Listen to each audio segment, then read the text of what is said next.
မိထီလာကနေကလောမြို့ကိုတွားတဲ့ပြည်ထောင်စုလမ်းမပေါ်မှာစစ်တပ်ရင်နစီတိုက်ခိုက်ခံရပြီးလူတအူးတေဆုံးကလူ9ဦးဒဏ်ရာရခဲ့တဲ့ဆိုတဲ့သတင်းပေါက်ကြားလာပါတယ်။ကျက်စခန်းရွာနာကမြစ်စုံကွေဆိုတာရှမ်းပြည်နယ်အဝင်စစ်စေးရေးဂိတ်ဖြစ်တဲ့နမ်ပန်တက်ဂိတ်မရောက်ခင်နေရာဖြစ်ပြီးရှမ်းတောင်ကိုတွားတဲ့ပြည်ထောင်စုလမ်းမကြီးပေါ်ဖြစ်ပါတယ်။စစ်တပ်ကားနစီဟာအဆိုပါလမ်းမအမီမတိအဖွဲ့ကအင်အား30နဲ့တိုက်ခိုက်ခဲ့တာလို့ဆိုပြီးမိထီလာတောင်ကြီးပြည်ထောင်စုလမ်းမကြီးဖြစ်တာကြောင့်ထူးခြားတယ်လို့ဆိုရမှာဖြစ်ပါတယ်။ဘာကြောင့်လဲဆိုရင်တိုက်ခိုက်ခံရတဲ့လမ်းပိုင်းဟာကျွဲတက်ဆုံစစ်စေးရေးဂိတ်နဲ့နမ်ပန်တက်စစ်စေးရေးဂိတ်တွေကြားမှာဖြစ်ပြီးရှမ်းတောင်လမ်းမှာတိုက်ခိုက်ခံရတာကရှားပါတယ်။လာဝနှစ်အဆင့်ရှိတဲ့စစ်အုပ်စုဂျေးနှန်းစာဟာအွန်လိုင်းပေါ်ဩဂုတ်လ1ရက်နေ့ကထွက်ပေါ်လာတာဖြစ်ပြီးတော့တိုက်ခိုက်ခံရမှုကဇူလိုင်လ25ရက်နေ့ကလို့ဆိုပါတယ်။ကလောမြို့ကိုတွားတဲ့ပြည်ထောင်စုလမ်းမကြီးပေါ်မှာစစ်တပ်ရင်တန်းတိုက်ခိုက်ခံရမှုကရှားပါတဲ့ဖြစ်စဉ်ဖြစ်ပြီးဘယ်အဖွဲ့ကတိုက်ခိုက်တယ်ဆိုတာတော့သတင်းထွက်လာခြင်းမရှိသေးပါဘူး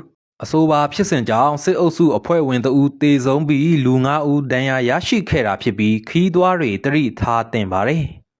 ရတရာစီမံချက်ပြည်ပြီးတာနဲ့တပြိုင်နက်ရှမ်းပြည်တောင်ပိုင်းလွယ်လင်မြို့စစ်စေးရေးဂိတ်မှာမန္တလေးကနေလာရှိုးသွားတဲ့ကားတွေကိုစစ်တပ်ထောက်ခံစာတောင်းနေပြီးမရှိရင်ငွေသိန်းချီပေးနေကြရပါတယ်။ရတရာစီမံချက်ကာလအတွင်းမန္တလေးကနေလာရှိုးကိုသွားရင်လွယ်လင်အဖွဲ့စုံဂိတ်မှာဘာထောက်ခံစာမှမလိုပင်မဲ့ရတရာပြီးတဲ့နောက်မှာတော့တပ်ထောက်ခံစာပါရမယ်ဆိုပြီးတောင်းလာတယ်လို့ဆိုပါတယ်။စစ်တပ်ထောက်ခံစာပါမှပေးဖြတ်မယ်ထောက်ခံစာမပါရင်ပေးမဖြတ်ဘူးဆိုတာကြောင့်ကားသမားတွေတပ်ထောက်ခံစာပြုလုပ်နေကြရပြီးတစောင်းကိုကျပ်3သိန်းခွဲကနေ2သိန်းကြားပေးနေကြရပါတယ်။ရတရာပြီးတာနဲ့တပြိုင်နက်တပ်ထောက်ခံစာဆိုပြီးစတင်လှုပ်ရှားလာနေကြတာဖြစ်ပြီးလာရှိုးသွားမဲ့ကားတွေကိုတောင်းရမ်းနေကြတာဖြစ်တာကြောင့်အပူကုန်ကြစိတ်ထက်တိုးလာနေကြတယ်လို့ဆိုပါတယ်။ဒါအပြင်တီပေါ်နန့်လန်လမ်းမှာလည်းနန့်လန်စစ်စေးရေးဂိတ်ကငွေတောင်းကျန်းနေပြီးခါလီဆိုရင်ကျပ်1000ခွဲပေးရပြီးကုန်ပါရင်ကျပ်2သိန်းဝန်းကျင်တောင်းနေပြီးစေးစစ်ရင်ပူတောင်းတယ်လို့ကားသမားတွေကဆိုပါတယ်။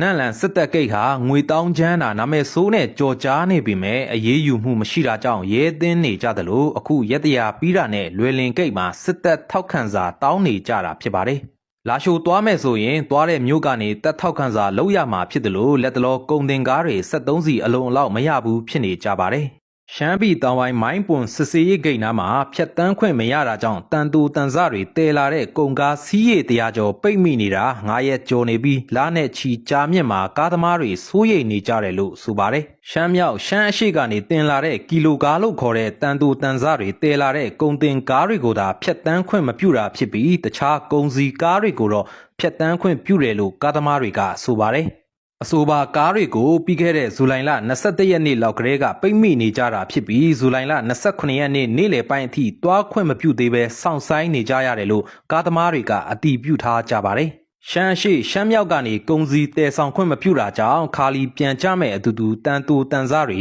ကြောက်မီးသွေးတွေတည်ယူကြခါမှာမျောစာအတူတွေကြောင့်ဖမ်းဆီးခံရတာတွာလာခွင့်ပိတ်တာတွေကြုံလာကြရတာပါ။လက်ရှိချိန်မှာတန်တူတန်စတွေတဲတဲ့ကားတွေပိတ်ထားတာဖြစ်ပြီးကြောင်မီသွေးကားတွေကိုတော့ဖြတ်တန်းခွင့်ပြုနေပြီးပိတ်ပင်ခံရတာကလည်းရှေ့ပိုင်းမှာဖမ်းဆီးခံရမှုတွေနဲ့ဆက်တယ်လို့ဆိုပါတယ်။ကားသမားတွေအနေနဲ့ရခိုင်ကလည်း3လနီးပါးပိတ်ခဲ့ဖူးတဲ့ဖြစ်စဉ်တွေရှိခဲ့ဖူးပြီးတော့အခုလည်းရက်ရှည်ပိတ်ထားတာကြောင့်စိုးရိမ်စိတ်မြင့်တက်နေကြတာဖြစ်ပြီးတွာလာခွင့်ပြန်ရဖို့မျှော်လင့်နေကြတာပါ။ပြည်တွင်းမှာတန်ဈေးတွေကောင်းလာတာကြောင့်တန်ရီကြိုဖို့တန်တူတန်စတွေကိုနေဆက်တွေကနေတဆင့်တဲယူနေကြတာဖြစ်ပြီးမိုက်ပွန်ရောက်မှအခုလိုပိတ်ပင်တားဆီးခံနေကြရတာဖြစ်ပါတယ်။